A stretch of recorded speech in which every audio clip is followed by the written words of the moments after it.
Hello everyone, welcome back to my channel zoology by Mona Shekhawat. आप सब कैसे हैं? आई होप आप सब ठीक होंगे और अपनी तैयारी कर रहे होंगे।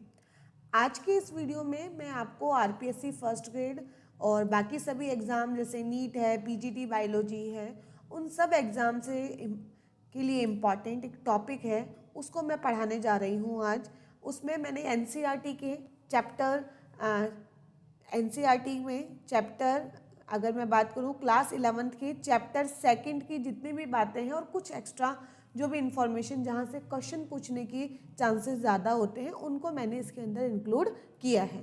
तो आप सभी वीडियो को लास्ट तक देखें ताकि फंगस से रिलेटेड कोई भी क्वेश्चन आपका गलत ना हो।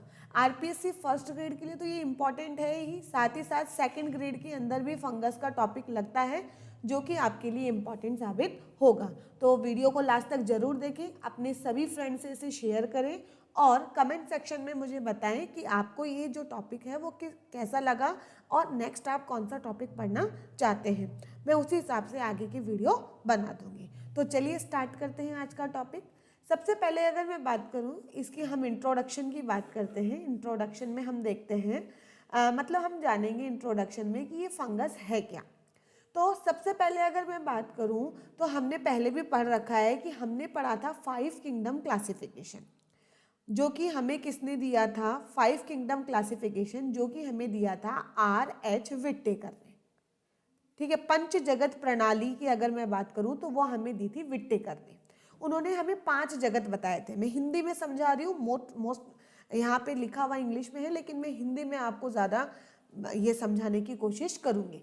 5 जगत, 5 किंगडम जो उन्होंने बताए थे वो मोनेरा बताया था, जो कि हमने पढ़ लिया। सेकंड उन्होंने प्रोटिस्टा पढ़ाया था, उसके भी मैंने क्वेश्चंस बताए तो उसी में मैंने उसको एक्सप्लेन करने की कोशिश करी। तीसरा जो उन्होंने बताया था वो फंजाई बताया था। चौथा उन्होंने प्लांटी, और पांचवा अगर मैं बात करूं तो उन्होंने हमें बताया था एनीमेलिया। तो ये 5 जगत R.H. विट्टेकर ने अपनी पंच जगत प्रणाली के अंतर्गत बताए। आज जो हम जगत पढ़ने वाले हैं, जो किंगडम हम पढ़ने वाले हैं वो है फंगस। इसे फंगी भी बोलते हैं।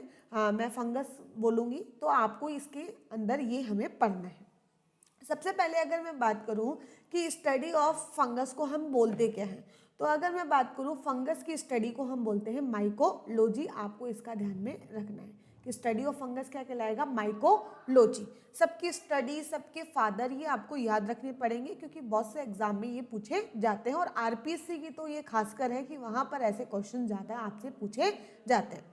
मैं बात करूँ फादर ऑफ माइकोलॉजी, इसकी पूरी स्टडी का श्रेय किसको जाता है? तो P.A. मिशेली जो है उनको इसका पूरा श्रेय जाता है। उन्हें फादर ऑफ माइकोलॉजी हम मानते हैं। उनकी एक बुक है जिसका नाम है नोवा प्लांटेरम जेनेरा। आपको ये ध्यान में रखना है। तो अब तक हमने पढ़ा कि स्टडी ऑफ फंगस क्या है? माइकोलॉजी, और इसके फादर कौन है? मिशेली। बात करें नेक्स्ट कि fungus show a great diversity in morphology and habitat. आप सभी को पता है अपने आसपास में जितने भी सूक्ष्म जीव है उसमें से जो फंगस है वो सबसे ज़्यादा विविधता लिए हुए होता है अपनी संरचना को लेकर, कि बहुत ज़्यादा सूक्ष्म भी वो देह हो सकता है, तो आपके मशरूम जैसे आपको वो क्या होता है, वो आराम से दिख भी सकता है। दूसरा, इसका हैबिटेट कोई भी हो सकता है। मैं बात करूँ कपड़े के ऊपर भी फंगस ग्रो हो सकती है, बस उसको ग्रो होने के लिए क्या चाहिए? मॉइस्चर। तो ये कॉस्मोपॉलिटन है, हर कहीं आपको देखने को मिला है। लकड़ी के ऊपर भी फंगस ग्रो कर जाएगा, बस उसे क्या चाहिए? उसको थोड़ा सा मॉइस्चर चाहिए। तो फंगस की अगर मैं बात करूँ तो इसकी संरचना बहुत विविधता लिए हुए साथ ही साथ इसका आवाज़ जो है वो कॉस्मोपॉलिटन मतलब विश्वव्यापी है। मतलब ये हर जगह, हर कैसे एनवायरनमेंट में आपको देखने को मिलेंगे। बस वहाँ पर होना क्या चाहिए? वहाँ पर मॉइस्चर होना चाहिए, नमी होनी चाहिए। आपने घर में सब्जी वगैरह देखी होगी, क्योंकि उनके अंदर वाटर कंटेंट होता है तो थोड़े दिन बाद में वो खराब हो जाती है। लेकिन अगर हम उसको सब खा देंगे, ड्राई कर देंगे, सूरज की धूप में उसको सुखा देंगे, तो क्या होगा? वो खराब नहीं होती और लंबे समय तक हम उसको स्टोर करके रखते हैं। दूसरा, जो ये किंगडम है फंगस वाला, यहाँ पर ये फंगस किंगडम की एक ही खास बात है। इसे हम प्लांटी में भी ले सकते थे, लेकिन एक एक बात जो है इसकी इम्पॉर्टेंट, कि जो फंगस है उसके अंदर क्लोरोप्लास्ट नहीं होता। आपको पता है अगर क्लोरोप्लास्ट नहीं होगा तो जो क्लोरोफिल है वो भी नहीं होगा, और क्योंकि यहाँ क्लोरोफिल नहीं है तो ये अपना खाना खुद नहीं बना सकते, इसलिए फंगस जो भी है वो सारे के सारे कैसे होंगे, हेटेरोट्रॉप होंगे। आपको इस बात को अच्छे से ध्यान में रखना है कि फंगस कैसे होंगे, हेटेरोट्रॉप, मतलब ये विषम पोषी होंगे। जितने भी फंगस है वो सारे कैसे होंगे, विषम पोषी। विषम पोषी आपको ध्यान रखना है। ये इसको प्लांट से क्या करता है, एक तरीके से अलग करने का काम करता है। तो फंगस कैसे होंगे, विषम पोषी। दूसरी बात मैंने स्टार्टिंग में बताया था, मोनेरा में जो आएंगे वो आएंगे प्रोकैरियोट, लेकिन बाकी सब में जो आएंगे वो क्या आएंगे, यूकैरियोट। ये ध्यान रखना है। मोनेरा में जो आएगा वो आएगा यूनिसेलुलर, प्रोटिस्टा में भी क्या था, यूनिसेलुलर, लेकिन फंगस में आपके आएंगे मल्टीसेलुलर और आपके आएंगे यहाँ पर यूकैरियोट। यहाँ पर एक एक्सेप्शन है कि एक फंगस आपके यूनिसेलुलर होता है, वो एक्सेप्शन है यीस्ट। इसके अलावा बाकी सारे के सारे कैसे होते हैं, मल्टी सेलुलर, लेकिन फिर भी हमने इसको इसी के अंदर रखा है। तो आपको ये ध्यान में रखना है, इसकी मोस्ट ऑफ द जो करेक्टर हैं यीस्ट के वो फंगस से क्या करते हैं, रिजेंबल करते हैं, इसलिए हमने इसको फंगस में ही रखा है। तो अभी तक हमने इस स्लाइड पे देखा कि फंगस की स्टडी को बोलते हैं माइकोलॉजी। इसके फादर कौन है, मिशेली। मैं बात करूं इसकी विविधता बहुत ज़्यादा है, ये विश्वव्यापी है, हर किसी तरीके के आवास में पाया जाता है, बस वहाँ पर क्या होना चाहिए, थोड़ा सा मॉइस्चर होना चाहिए। इनके अंदर हरित लवक नहीं पाया जाता है, जिस वजह से इनके अंदर क्लोरोफिल नहीं होता है। ये सभी कैसे होते हैं, विषम पोषी, ये अपना खाना खुद नहीं बना सकते। अब ये खुद खाना नहीं बना सकते तो फिर खाएंगे कैसे, खाने का कोई तरीका तो होगा। तो ये हेट्रोट्रॉपिक ऑर्गेनिज्म, इसमें दो तरीके का न्यूट्रिशन होता है, पहला है सेप्रोफाइटिक और दूसरा है पैरासाइटिक। सेप्रोफाइटिक का मतलब होता है एक ऐसा पोषण जिसमें कोई जीव मरे हुए को खाता है, मरे वो सड़े हुए चीज़ों से जो अपना खाना लेते हैं उन्हें हम बोलते हैं सेप्रोफाइट, मृतपोषी होते हैं। और पैरासाइटिक आप सभी को पता है, जो किसी दूसरे की बॉडी पे रहते हैं और उससे अपना क्या करते हैं, नरिशमेंट लेते हैं। तो जो मृतपोषी है, जो आपके सेप्रोफाइटिक न्यूट्रिशन है, उसमें ये अपना एब्जॉर्प्शन करते हैं, क्या करते हैं, ये फूड को एब्जॉर्ब करते हैं, अवशोषित करते हैं। तो यहाँ अवशोषण प्रकार का यहाँ पर बात करेंगे। जबकि पैरासाइटिक में तो क्या करते हैं, वो अपने होस्ट से खाने को क्या करते हैं, पोषक तत्वों को क्या करते हैं, एब्जॉर्ब करते हैं, लेकिन किसकी हेल्प से करते हैं, ये आपको याद रखना है। यहाँ से क्वेश्चन आ सकता है होस्टीरिया। तो आपसे पूछा जाए फंगस के अंदर, पैरासाइटिक न्यूट्रिशन वाले फंगस के अंदर कौन सी स्ट्रक्चर के थ्रू वो अवशोषण करते हैं, तो वो होता है होस्टोरिया। आपको ये बात ध्यान में रखनी है। फिर मैंने साइड में ये जो लिखा है, ये अब तक सबसे ज़्यादा पूछा जाता है, कोई भी कंपटीशन हो XYZ जहाँ पर बायो का कोई पार्ट होता है, ये क्वेश्चन बहुत पूछा जाता है कि ये जो फंगस है वो सिम्बायोटिक रिलेशनशिप बनाता है। सिम्बायोटिक सहजीवी, सिम्बायोटिक का मतलब होता है एक ऐसा रिलेशनशिप जिसमें दोनों ही जातियों को क्या हो, फायदा हो और दोनों साथ में रहे भी, एसेंशियल म्यूचुअलिज्म तरीके का होता है ये, ठीक है, सहोपकारिता। तो अगर मैं बात करूं एल्गी और फंगस का जो सिम्बायोटिक रिलेशनशिप होता है, ऐसा संबंध जिसमें एल्गी और फंगस आपस में साथ में रहते हैं, तो इसे हम बोलते हैं लाइकेन। आपको ये ध्यान में रखना है, वेरी वेरी वेरी इंपॉर्टेंट, ठीक है, और ये मैं पहले भी बता चुकी। तो एल्गी और फंगस साथ में रहते हैं तो क्या कहलाते हैं, लाइकेन। और अगर मैं बात करूं symbiotic relationship higher plant root और फंगस का, कि उच्च पादपों की जड़ों के अंदर अगर फंगस रहता है तो उनका जो एसोसिएशन है उसे हम बोलते हैं माइकोराइजा। ये भी आपके लिए बहुत इंपॉर्टेंट है, पाइनस वगैरह की जो रूट है उसके अंदर फंगस रहता है, ये जो एसोसिएशन है वो क्या कहलाता है, माइकोराइजा। दोनों ही कंडीशन में, जैसे लाइकेन में मैं बात करूं, एल्गी क्या करता है, खाना बना के फंगस को देगा, और फंगस क्या करेगा, जो भी खाना बनाने के लिए रॉ मटेरियल है वो कौन लेके आएगा, फंगस लेके आएगा।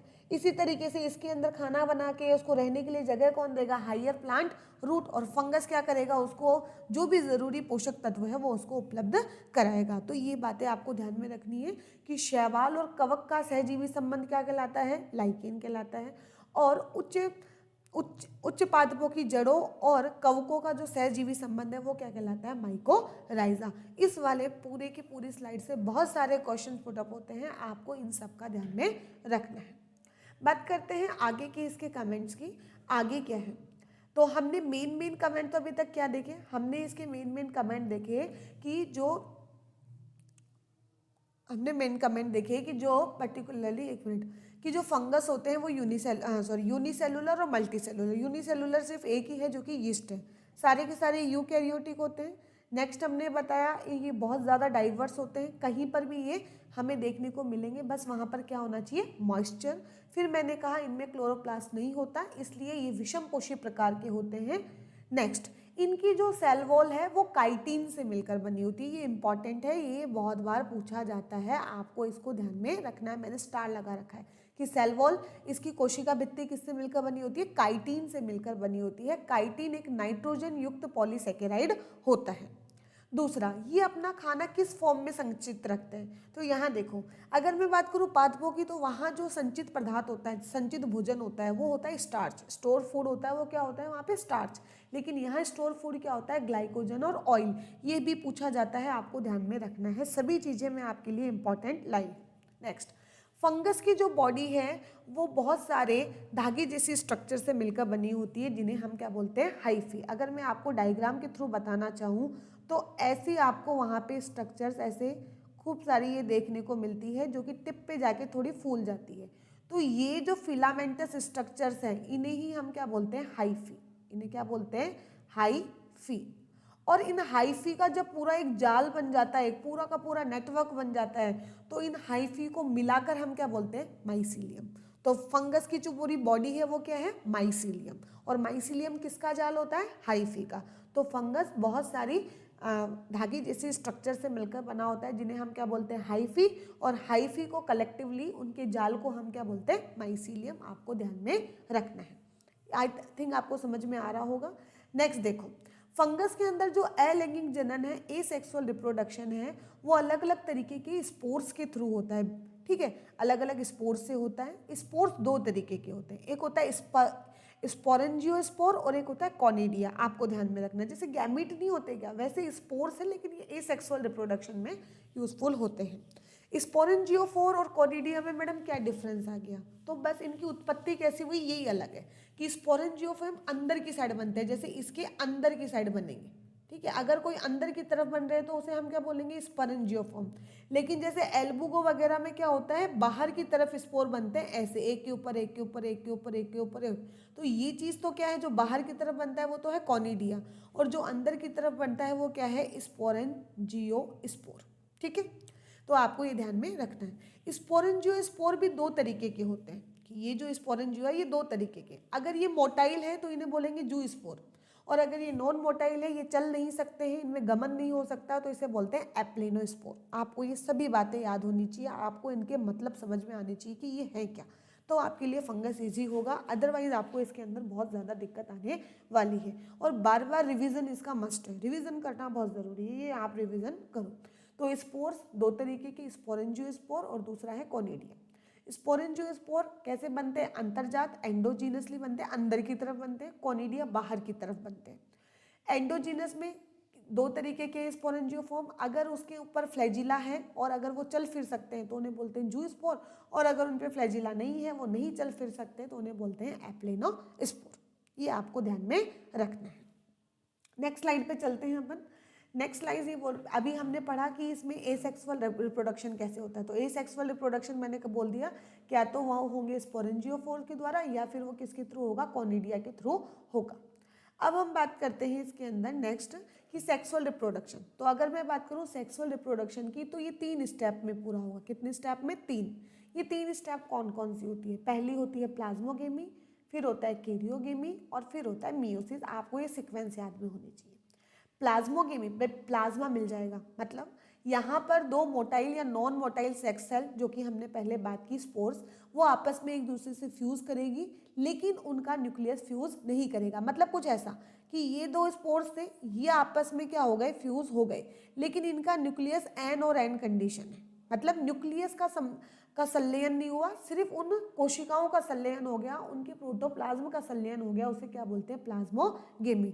और एक ऐसी कोशिका जिसमें 2 न्यूक्लियस पाए जाते हैं, उसे हम बोलते हैं डाइकैरियोन। आपको ये वर्ड याद में रखना है, डाइकैरियोन। देखो लिखा हुआ है कि इसके अंदर 2 सेक्स सेल एक दूसरे के पास आती है, उनका अब प्लाज्मा तो मिल जाता है, उनका साइटोप्लाज्म तो मिल जाता है, लेकिन उनका न्यूक्लियस नहीं मिलता है। ऐसी कंडीशन में एक ही सेल में आपको 2 न्यूक्लियस देखने को मिलते हैं, उस कंडीशन को हम बोलते हैं डाइकैरियोन। नेक्स्ट क्या होता है, कैरियो। कैरियो वर्ड हमेशा साइंस में, बायो में किसके लिए आता है, न्यूक्लियस के। तो कैरियोगेमी में आप क्या बोलोगे, यहाँ पर न्यूक्लियाई आपस में फ्यूज हो जाएंगी, और जब इसकी न्यूक्लियाई आपस में फ्यूज हो जाएंगी तो कैसी कंडीशन बनेगी, आप सबको पता है, जब एन और एन मिलते हैं तो क्या बन गए, 2n कंडीशन। इस वाली स्ट्रक्चर को हम क्या बोलेंगे, सेकेंडरी न्यूक्लियस, या इसे ही हम बोलते हैं सिनकैरियोन। आपको ये ध्यान में रखना है कुछ ऐसा। यहाँ पर अगर मैं बात करूँ तो यहाँ आप ऐसे देख सकते हो कि ये एन और ये एन, ये 2 स्पोर थे, ठीक है। सबसे पहले ये आपस में मिले तो एक स्ट्रक्चर आपके ऐसे बन गई एन और एन, इसे हम क्या बोलेंगे, डाइकैरियोन। इसे क्या बोलेंगे, डाइकैरियोन।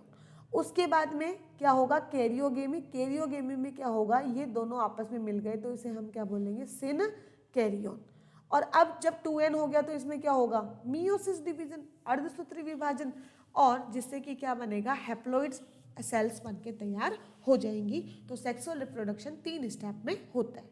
ये तो है इसके स्टेप, लेकिन मैं बात करूँ होता किसके थ्रू, जैसे एसेक्सुअल में स्पोर था, यहाँ पर भी स्पोर है, जिनको क्या कहते हैं, यहाँ पर 3 चीज़ें बन सकती हैं, क्या तो जाइगोस्पोर या ऊस्पोर, या एस्कोस्पोर, या फिर बेसिडियोस्पोर, जो हम आगे पढ़ेंगे। तो आपसे पूछा जाए एप्लिनोस्पोर तो आपका ध्यान आएगा, एप्लिनोस्पोर क्या करवाता है, एसेक्सुअल रिप्रोडक्शन। मैं बात करूँ एस्कोस्पोर तो आप क्या बोलोगे, सेक्सुअल रिप्रोडक्शन। आपको ये बातें ध्यान में रखनी है। ये अलग अलग इसकी जो क्लास है उसके अंदर अलग अलग इसका ये हम देखेंगे। इसको हम बेसिकली 4, अगर आप एनसीईआरटी के अकॉर्डिंग देखते हो, एनसीईआरटी में जो है मैं वो ही फोकस कर रही हूँ मेनली, तो यहाँ पर आप देखोगे कि यहाँ पे 4 इसकी जो 4 क्लासेस हैं।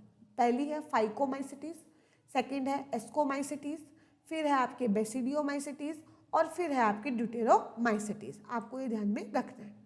तो फाइकोमाइसिटीज, एस्कोमाइसिटीज, बेसिडियोमाइसिटीज, ड्यूटेरोमाइसिटीज, सबके लास्ट में क्या लगा हुआ है, माइसिटीज, जो इनके फंगस को बता रहा है। ऐसे ही एक बैक्टीरिया भी होता है जिसका नाम है एक्टिनोमाइसिटीज। तो वो बैक्टीरिया किसकी जैसे रिजेम्बलेंस शो करता है, वो फंगस की जैसे करता है। तो आपको ध्यान रखना है।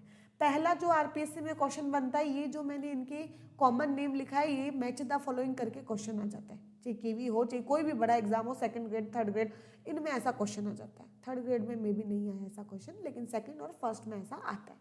फाइकोमाइसिटीज को हम कॉमनली बोलते हैं एल्गल फंजाई, क्योंकि ये थोड़ी प्रिमिटिव टाइप की होती है, आदिम प्रकार की है, इतनी ज़्यादा विकसित नहीं है। तो फाइकोमाइसिटीज का हम क्या बोलते हैं, एल्गल फंजाई। एस्कोमाइसिटीज में एस्कस बनते हैं, इसलिए इसे हम बोलते हैं सेक फंजाई। आपको ये ध्यान में रखना है, ये पूछा जाता है। इसको जितनी बार रिवाइज करोगे उतना अच्छा है। फिर है बेसिडियोमाइसिटीज, इसे हम बोलते हैं क्लब फंजाई, और ड्यूटेरोमाइसिटीज को हम बोलते हैं फंजाई इम्परफेक्टी। आपसे मैच द फॉलोइंग करके ये क्वेश्चन आ सकता है, आपको ध्यान में रखना है कि फाइकोमाइसिटीज क्या होगा, एल्गल फंजाई, एस्कोमाइसिटीज क्या होगा, सेक फंजाई, बेसिडियोमाइसिटीज को क्या बोलते हैं, क्लब फंजाई, और ड्यूटेरोमाइसिटीज को क्या बोलते हैं, फंजाई इम्परफेक्टी। सब क्यों बोलते हैं फंजाई इम्परफेक्टी, आगे हम देखेंगे। मैं इसको पूरे टेबल के थ्रू समझाना चाहूँ। मैंने अभी आपको कहा था, सबसे पहला कमेंट हम देखेंगे माइसीलियम, और मैंने कहा था माइसीलियम किससे मिलकर बनी होती है, तो मैंने कहा था माइसीलियम हाइफी का जाल होता है। अब देखो ये जो हाइफी है, जो मैं नीचे लिख रही हूँ उसे आप ध्यान से देखोगे, ये जो हाइफी है ये 2 तरीके की होती है। एक जो हाइफी होती है वो होती है एसेप्टेट, मतलब ये जो फिलामेंटस स्ट्रक्चर थी वो, और एक होती है आपके सेप्टेट। आपको ये ध्यान में रखना। एसेप्टेट कौन सी होती है, इसको देखो। एसेप्टेट वो होती है, जैसे ये मैंने कहा ये इसका फिलामेंट है और इसके बीच में कहीं पर भी कोई दीवार नहीं है, तो उसे क्या बोलेंगे, एसेप्टेट। लेकिन जिसके अंदर बीच में दीवार है, देखो ये बीच में ऐसे सेप्टा बन गए, बीच में क्या बन गए, ऐसे सेप्टा बन गए, तो आपस में एक सेल का न्यूक्लियस दूसरे सेल के अंदर नहीं जा पाएगा। तो ऐसी हाइफी जिसके बीच में पट नहीं होता उसे बोलते हैं एसेप्टेट, जिसके पट होता है उसे क्या बोलते हैं, सेप्टेट। तो मैं बात करूं फाइकोमाइसिटीज में जो हाइफी होती है वो कैसी होती है, एसेप्टेट होती है। और क्योंकि वो एसेप्टेट है तो वहां पर एक के अंदर ही बहुत सारी न्यूक्लियस हमें देखने को मिलती है, एन कंडीशन देखने को मिल रही है, जिसे हम क्या बोलते हैं, सीनोसाइटिक कंडीशन। क्या बोलते हैं उसे, सीनोसाइटिक कंडीशन। एक ही सेल के अंदर जब बहुत सारे न्यूक्लियस होते हैं। एस्कोमाइसिटीज, बेसिडियो, ड्यूटेरियो, तीनों में ही जो हाइफी होगा वो कैसा होगा, सेप्टेड, बीच में पट होंगे और कैसा होगा, वो ब्रांचिंग टाइप का होगा जिसकी शाखाएं निकली हुई होंगी। आपको पहला तो ये इंपॉर्टेंट ध्यान में रखना है। दूसरा बात करूं मैं एसेक्सुअल रिप्रोडक्शन। अभी मैंने कहा था एसेक्सुअल रिप्रोडक्शन किससे था, मैंने कहा था स्पोरेंजियोस्पोर या फिर कोनिडिया। तो फाइकोमाइसिटीज में ये होता है स्पोरेंजियोस्पोर, जो दो तरीके के हो सकते हैं, क्या तो जूस्पोर या एप्लिनोस्पोर। मैं आपको बता चुकी, जूस्पोर मोटाइल होते हैं, एप्लिनोस्पोर नॉन मोटाइल होते हैं। बात करें एस्कोमाइसिटीज, यहाँ पर किसके थ्रू होगा, कोनिडिया के थ्रू होगा। बेसिडियो में आपके एसेक्सुअल रिप्रोडक्शन नहीं होता, वेजिटेशन फ्रेगमेंटेशन के थ्रू आई थिंक यहाँ पर वो देखने को मिलता है, जिसे हम वेजिटेटिव रिप्रोडक्शन में मान लेते हैं। और डिटेरोमाइसिटीज में भी कैसा होता है, कोनिडिया के थ्रू। तो आपको ध्यान रखना ओनली फाइको में जू या प्लेनो होगा, बाकी सब में कैसा है, कोनिडिया, और बेसिडियो में तो है ही नहीं। इनके बीच का डिफरेंस मैं पहले ही आपको एक्सप्लेन कर चुकी। कोनिडिया बाहर की तरफ बनते हैं और स्पोरेंजियोस्पोर कहाँ बनते हैं, अंदर की तरफ। नेक्स्ट मैं बात करूँ सेक्सुअल रिप्रोडक्शन की, तो यहाँ पर भी मैंने कहा था जाइगोस्पोर, ऊस्पोर, एक्सकेसोस्पोर, ये हम देखते हैं। तो सेक्सुअल रिप्रोडक्शन अगर फाइकोमाइसिटीज की मैं बात करूँ तो वहाँ जाइगोस्पोर्स के थ्रू होता है, ठीक है। एस्कोमाइसिटीज में एस्कोस्पोर्स के थ्रू होता है, जो कि एक स्पेशल टाइप की स्ट्रक्चर में बनते हैं जिसे हम बोलते हैं एस्काई, ठीक है। और यहाँ जो स्पोर होते हैं उन्हें क्या बोलते हैं, बेसिडियो स्पोर। इन दोनों में क्या डिफरेंस होता है हम आगे देखेंगे, नाम से ध्यान रखना, एस्कोमाइसिटीज में एस्कोस्पोर, बेसिडियोमाइसिटीज में बेसिडियो स्पोर। डिफरेंस एक ही होगा, एस्कोस्पोर अंदर की तरफ बनेंगे, बेसिडियो स्पोर बाहर की तरफ बनेंगे, ठीक है। यहाँ एस्काई होगा, यहाँ क्या होगा, बेसिडियम होगा। आपको ये बात ध्यान में रखनी है। बात करें ड्यूटेरोमाइसिटीज में सेक्सुअल रिप्रोडक्शन नहीं होता है, इसीलिए इसे हम क्या बोलते हैं, फंजाई इनपरफेक्टी। क्या बोलते हैं इसे, फंजाई इनपरफेक्टी। अगर कभी इसके अंदर सेक्सुअल रिप्रोडक्शन किसी में फाउंड आउट हो गया तो उसे हम उसके अकॉर्डिंग एस्को या बेसिडियो के अंदर रख देंगे। अदरवाइज ड्यूटेरोमाइसिटीज के अंदर सेक्सुअल रिप्रोडक्शन क्या होता है, एब्सेंट होता है। इस टेबल को 3 से 4 बार आराम से लिख लिख के कैसे भी याद करो, आपको याद करना है, यहाँ से क्वेश्चंस आते हैं, प्लस इनके एग्जाम्पल, ये डायरेक्ट आते हैं क्वेश्चन के, इनके एग्जाम्पल बताओ, वही हम देखते हैं। सबसे पहले अगर मैं बात करूँगी तो सबसे पहले जो है वो है आपके, एक मिनट, सबसे पहले जो क्लास होगी वो है फाइकोमाइसिटीज। फाइकोमाइसिटीज ये सबसे प्रिमिटिव टाइप का था। अगर आप है तो कमेंट सेक्शन में लिख के बताओ भाई, आप साथ के साथ इसको रिवाइज करते रहो कि इसको हमें अभी अभी हमने क्या नाम दिया था, एल्गल फंजाई। यहाँ लिखी हुई सारी इन्फॉर्मेशन इंपॉर्टेंट है, सब में से क्वेश्चन आता है, ध्यान से आपको देखना है, कोई भी चीज़ यहाँ पे मिस नहीं करनी है। फाइकोमाइसिटीज भी दो तरीके की है भाई, इसको भी सब डिवाइड कर दिया हमने, एक है ओमाइसिटीज और दूसरा है आपके जाइगोमाइसिटीज। डिफरेंस क्या होगा एसेक्सुअल और सेक्सुअल रिप्रोडक्शन में, ओमाइसिटीज में होगा जूस्पोर या कोनिडिया से, जबकि जाइगोमाइसिटीज में किसके थ्रू होगा, एप्लेनोस्पोर से। डिफरेंस क्या है मैंने बता दिया। सेक्सुअल गैमेटिजियल कॉन्टेक्ट से होगा और यहाँ पे गैमेटिजियल कॉपुलेशन से होगा। ये भी सेक्सुअल रिप्रोडक्शन करने का तरीका है अलग अलग, तो ये हम आगे देखेंगे। अब देखो यहाँ पर एग्जाम्पल है, इसको वेरी इंपॉर्टेंट डाल देना, एग्जाम्पल बहुत ज़्यादा पूछे जाते हैं ऐसे टॉपिक में से। सबसे पहला अगर मैं बात करूँ फाइकोमाइसिटीज का, और वो भी किसका, ओमाइसिटीज का, फाइको में भी ऊ का, तो वह है फाइटोप्थोरा इन्फेस्टन। फाइटोप्थेरा इन्फेस्टन ये इंपॉर्टेंट क्यों है, क्योंकि इसने पटेटो के अंदर एक बीमारी करी थी जिसे हम बोलते हैं लेट ब्लाइट ऑफ पटेटो, और इसे हम बोलते हैं फैमाइन ऑफ आयरलैंड 1845, मतलब पूरा का पूरा ये खराब हो गया था। आपको ये ध्यान में रखना है, ये पूछा जाता है। नेक्स्ट जो है वो है एल्बुगो। एल्बुगो से कौन सी बीमारी होती है, वाइट रस्ट डिजीज यहाँ से होती है। एल्बुगो आपसे पूछा जाएगा, ध्यान में रखना है एल्बुगो, ठीक है। एग्जाम्पल में एल्बुगो के चांसेस ज़्यादा होते हैं, अदरवाइज ये भी आपसे पूछ सकते हैं। ये थोड़ी आपके हाई यूजी लेवल की नॉलेज हो गई, एल्बुगो आपके 11-12 लेवल पे पूछा जाता है। जाइगोमाइसिटीज की अगर मैं बात करूं तो कॉमन है, एक तो राइजोपस और एक म्यूकर। जो ब्रेड वगैरह पे जो भी फंगस लगती है, ब्रेड पे, रोटी पे, वो कौन सी होती है, राइजोपस, जिसकी वजह से वो थोड़ा काला काला दिखने लगता है। गोबर वगैरह पे, इन पे जो होती है काउ डंग वगैरह पे, वो कौन सा होता है, म्यूकर। वो क्या होता है, म्यूकर। इसी तरीके से ये जो स्क्लेरोस्पोरा ग्रेमिनियोकोला, ये भी इसी का पार्ट है भाई ओमाइसिटीज का। इसके स्क्लेरोस्पोरा ग्रेमिनियोकोला, इससे बाजरा के अंदर ग्रीन ईयर डिजीज होती है। आपको ये रट्टा मारना पड़ेगा कि स्क्लेरोस्पोरा ग्रेमिनिकोला से क्या होता है, ग्रीन ईयर डिजीज। ये डिजीज़ वगैरह याद करने का एक ही तरीका है, एक पेपर पे लिख के रखो और हर 5-6 दिन में इसको रिवाइज करते रहो, आपको अपने आप रट जाएगी, कभी नहीं भूलोगे। बार बार जितनी बार हो सके आपको बोलना पड़ेगा। ये देखो स्ट्रक्चर, ये क्या है भाई, हाइफी है, ठीक है। इसे हम क्या, इसके अंदर स्पोर बनेंगे तो इसे क्या बोलते हैं, स्पोरेंजियोस्पोर। ऊपर वाली जो स्ट्रक्चर थोड़ी गोल हो गई, थोड़ी फूल गई, उसे क्या बोलेंगे, स्पोरेंजियम। स्पोरेंजियम के अंदर क्या बनेंगे, स्पोरेंजियोपोर बनेंगे, ठीक है। और जब बहुत सारे बन जाते हैं तो ये क्या होता है, फट जाता है, और फट जाता है तो यहाँ से स्पोरेंजियोस्पोर निकल जाते हैं।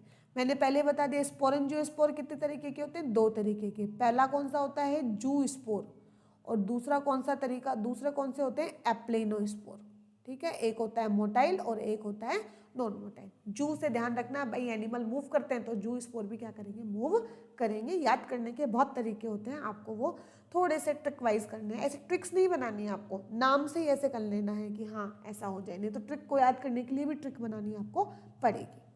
सेकंड अगर मैं बात करूं तो सेकंड है आपके एस्कोमाइसिटीज। याद करो इसको क्या नाम दिया था, एस्कोमाइसिटीज को, तो मैंने क्या कहा था, एस्कोमाइसिटीज को सैक फंजाई। कौन सी फंजाई बोला था, सैक फंजाई। एस्कोमाइसिटीज के एग्जाम्पल देखो, यूनिसेलुलर, यहाँ पे पहली बात तो जो यूनिसेलुलर फंगस है उसको भी किस में रखा गया है, एस्कोमाइसिटीज में। और यहाँ पर यूनिसेलुलर फंगस कौन सी है भाई, यीस्ट। ध्यान रखना है कौन सी यीस्ट सबसे ज्यादा फेमस है, सैक्रोमाइसिस सेरेविसी। सैक्रोमाइसिस सेरेविसी, जिसे हम बेकर्स यीस्ट, जो बेकरी इंडस्ट्री में सबसे ज़्यादा यूज़ होती है, वो यही है, सैक्रोमाइसिस सेरेविसी। और इसी से हमें विटामिन B2 राइबोफ्लेविन वो भी प्राप्त होता है, आपको ये ध्यान में रखना है। यीस्ट का नाम आपको ढंग से याद रखना है, बहुत पूछा जाता है, सैक्रोमाइसिस सेरेविसी। दूसरा है पेनिसिलियम। पहली पेनिसिलियम नोटेटम, जिस कवक से पहली आपकी एंटीबायोटिक बनी थी, अलेक्जेंडर फ्लेमिंग ने बनाई थी, वो भी किस में आता है, एस्कोमाइसिटीज में। सीधा आता है, 4-5 नाम लिख के आ जाते हैं कि इनमें से एस्कोमाइसिटीज के कौन कौन मेंबर है, आपको बताना होता है। आप पेपर उठा के देख लेना, ऐसे क्वेश्चन आपको देखने को मिलेंगे। दूसरी एस्परजिलस। एस्परजिलस ये एस्परजिलोसिस बीमारी करती है। ये एक तरीके का केमिकल सिक्रेट करती है जिसे हम बोलते हैं अल्फा टॉक्सिन, और जो कि कैसा होता है, कार्सिनोजेनिक, मतलब कैंसर उत्पन्न करने वाला होता है। इस एस्परजिलस को ही हम क्या बोलते हैं, लेबोरेटरी वीड। ये पूछा जाएगा, ये वेरी इंपॉर्टेंट। मतलब जब भी कभी हम लैब में कल्चर करते हैं ना, तो जो बिना बात के अपने आप ही उग जाता है, वीड क्या होता है, जो हमने उगाई नहीं अपने आप उग जाती है। तो ऐसे ही लैब में जब हम कल्चर करते हैं तो ये फालतू में अपने आप आगे उग जाता है, इसलिए हम इसे क्या बोलते हैं, प्रयोगशाला का खरपतवार, ठीक है, लेबोरेटरी वीड, प्रयोगशाला का खरपतवार हम इसको बोलते हैं। कौन सी जाति को बोलते हैं, ये भी ध्यान रखना, एस्परजिलस नाइगर पूरा नाम, ये इसका जीनस हो गया, ये इसकी स्पीसीज हो गई। तो हमने एस्कोमाइसिटीज में क्या क्या पढ़ा, यीस्ट, पेनिसिलियम, एस्परजिलस। नेक्स्ट क्या है, क्लेविसेप। क्लेविसेप जिससे कौन सी बीमारी होती है, अर्गट डिजीज ऑफ बाजरा। ध्यान रखना है, अभी ग्रीन ईयर डिजीज बाजरा आई थी, अब है अर्गट डिजीज ऑफ बाजरा आ गई। ये डिजीज आपको नहीं पढ़नी, एग्रीकल्चर वाले बच्चों के आती है, पर कई बार इनको पूछ लिया जाता है, ठीक है। नेक्स्ट है LSD। LSD का फुल फॉर्म होता है lysergic acid di ethyl amide. ये भी आपसे पूछा जा सकता है क्योंकि ये आपके NCERT में भी है और UG PG लेवल में भी है। LSD वो औषधियाँ होती हैं जो मति भ्रम की स्थिति उत्पन्न करती है, एक तरीके की ड्रग्स। मति भ्रम मतलब एक है, हमें 2 दिख रहा है, हमें ऐसे लग रहा है, मतलब एक दूसरे ही दुनिया में चले जाना, जो ड्रग्स लेने के बाद में एक तरीके से रोगी को दिखाई देते हैं, ठीक है। रोगी तो क्या मतलब। नेक्स्ट है ट्रुफल और मोर्चेला, ये दोनों एडिबल फंगस है, ध्यान रखना, ट्रुफल और मोर्चेला।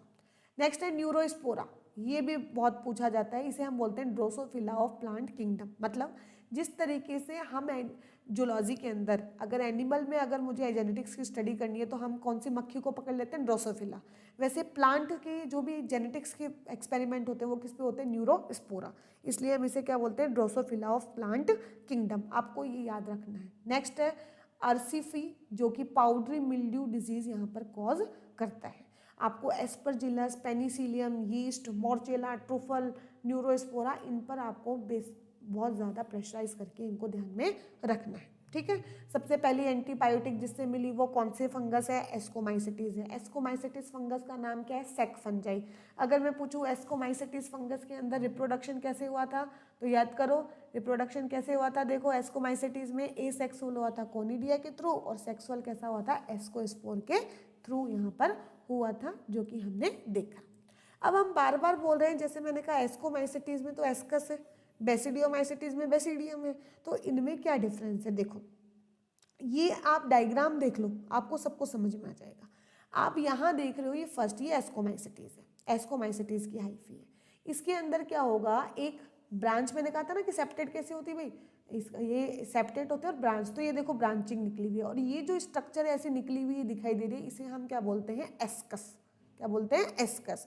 और एस्कस के अंदर ये जो डॉट दिखाई दे रहे हैं इन्हें क्या बोलेंगे हम, एस्कोस्पोर बनेंगे।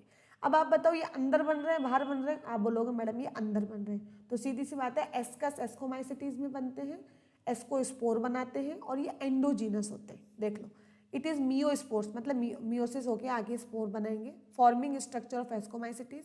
यहाँ पर कॉमनली एक के अंदर कितने एस्कोस्पोर होते हैं, 8। अगर आपसे कभी पूछा जाए मिनिमम कितने होंगे तो मिनिमम 4 होंगे। मिनिमम कितने होंगे, 4, और मैक्सिमम कितने हो सकते, मोस्टली कौन से कितने देखने को मिलते हैं, 8। ये कहाँ बनते हैं, एस्कस के अंदर, इनसाइड, इंपॉर्टेंट, और रियली थ्रोन आउट, मतलब जब ये पूरा भर जाएगा तो ये फट जाएंगे और ये बाहर निकल जाएंगे। लेकिन आप यहाँ देखो बेसिडियम, बेसिडियोमाइसिटीज में ये यहाँ से स्ट्रक्चर निकली, लेकिन जो स्पोर बन रहे वो अंदर नहीं बन रहे, देखो ऐसे बाहर की तरफ ये ऐसे टोपी से निकल गए, तो ये जो टोपी से निकल गए इन्हें हम बोलेंगे बेसिडियोस्पोर्स। बेसिडियम और इसके ऊपर क्या बनेंगे, बेसिडियोस्पोर। तो इनकी उत्पत्ति कैसी होगी, बहिर्जात, एक्जोजीनस प्रकार की इनकी उत्पत्ति होगी। तो एस्कोमाइसिटीज में बनते हैं एस्कस और बेसिडियोमाइसिटीज में बनते हैं बेसिडियम। यही डिफरेंस है दोनों में एक तरीके से। यहाँ पर भी क्या बोल रहा है, 4 बेसिडियोस्पोर एक बेसिडियम में बनता है, ये सारी बातें याद रखनी है।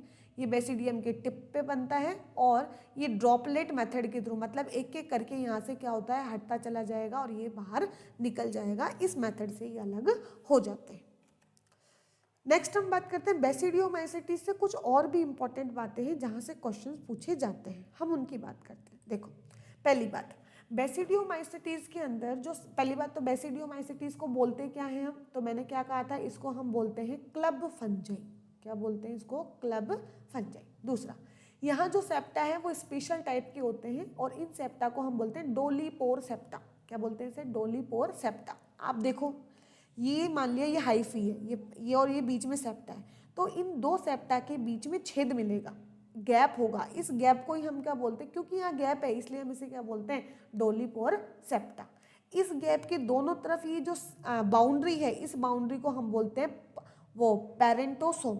ये ध्यान रखना है, इस बाउंड्री को क्या बोलते हैं, पेरेंटोसोम। देखो, the boundary of pore is spread on both side, this boundary is called parentosome. Due to the spreading of boundary on both sides, the shape of septum become dome shape.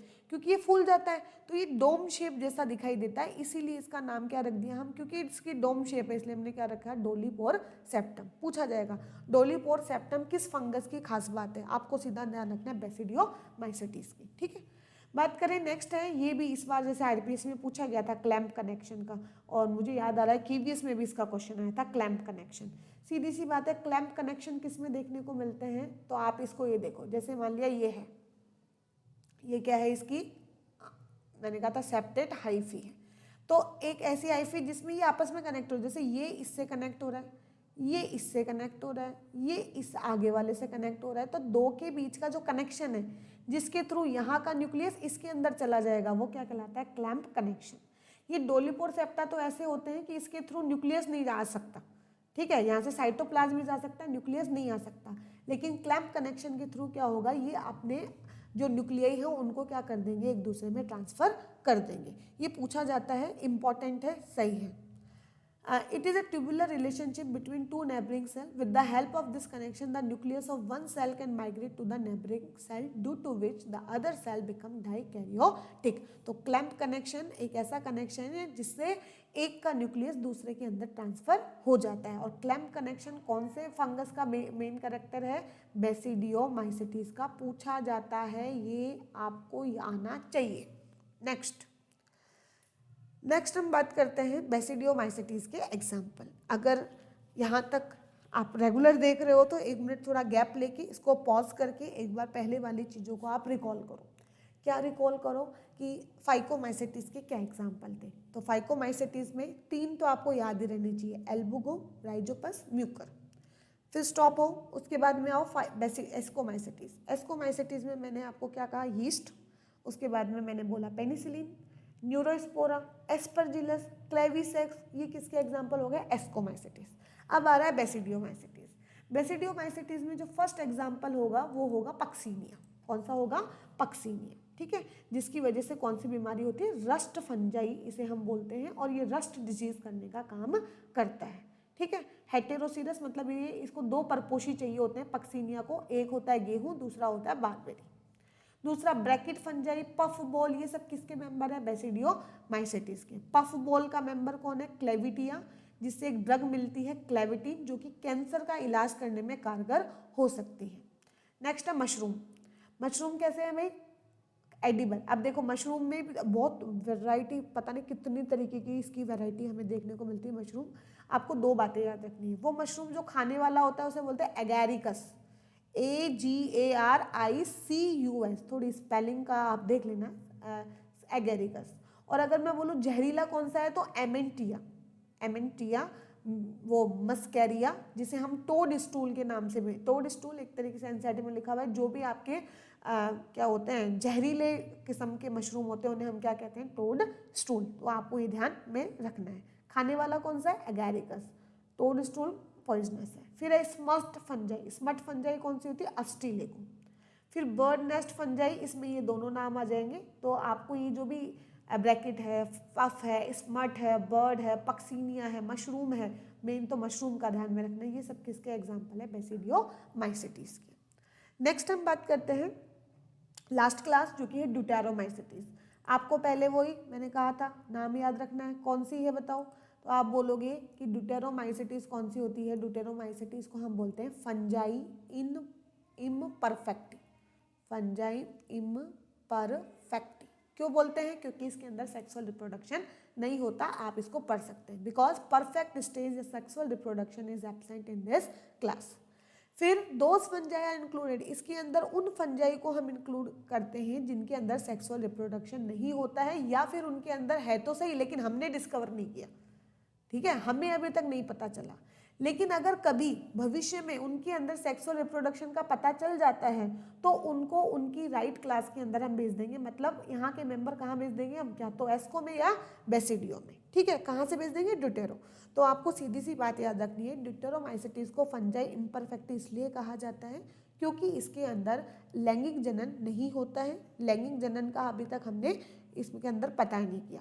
भविष्य में अगर इसके अंदर लैंगिक जनन की खोज हो जाती है तो जिस भी क्लास से इसके मेंबर मिलेंगे हम उसके अंदर उसको भेज देंगे। अगर एस्कोमाइसिटीज एस्कस वगैरह बन रहे हैं तो एस्कोमाइसिटीज में चला जाएगा, और अगर बेसिडियम वाली स्ट्रक्चर बन रहा है तो बेसिडियोमाइसिटीज में चला जाएगा। इसीलिए इसको हम परफेक्ट क्लास नहीं बोलते हैं, ये इम्परफेक्ट क्लास है, हमने ऐसे ही इसको बना रखा है।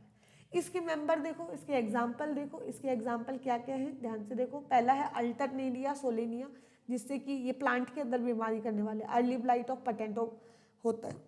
सर्कोस्पोरा वो परसोनेटा टिक्का डिजीज करता है ग्राउंडनट में। कोले, ये आपके एनसीईआरटी में है। कोलेकोट्राइकम, इससे red rot of sugarcane, बीमारी नहीं है पर नाम दे रखा है। हेलमिंथोस्पोरियम ओराइजी, ओराइजी से ध्यान रखना चावल की बीमारी करेगा। तो यहाँ पर एक तो अल्टरनेरिया, एक कोलेट्रोट्राइकम, ये तो याद रखना ही है क्योंकि एनसीईआरटी के अंदर है। नेक्स्ट, जो भी दाद खाद खुजली वाले होते हैं जैसे ट्राइकोफाइटन, माइक्रोस्पोरम, जो कि इंसानों में कौन सी बीमारी करते हैं? रिंगवर्म, दाद खाद खुजली, वो किसके अंदर आएंगे? इसी के अंदर आएंगे।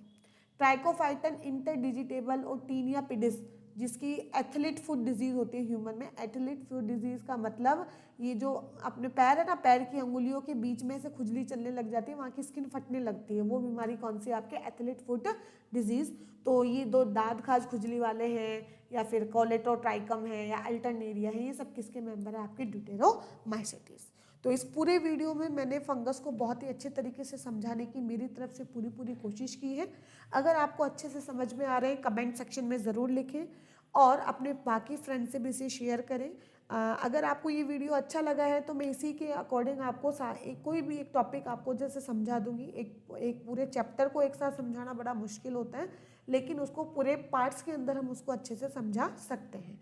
तो अगर आपको कोई टॉपिक पढ़ना है, ठीक है, या फिर मैं जैसे चल रही हूँ क्लास 11 से, क्या तो मैं उसी तरीके से चलती रहूँ आगे। नेक्स्ट इसका जैसे हमने फंगस पढ़ लिया, फंगस के बाद में अपना किंगडम प्लांटी चालू हो जाएगा, क्या तो मैं उसी हिसाब से चलती रहूँ, तो आपका 11th और 12th का बेस बन जाएगा।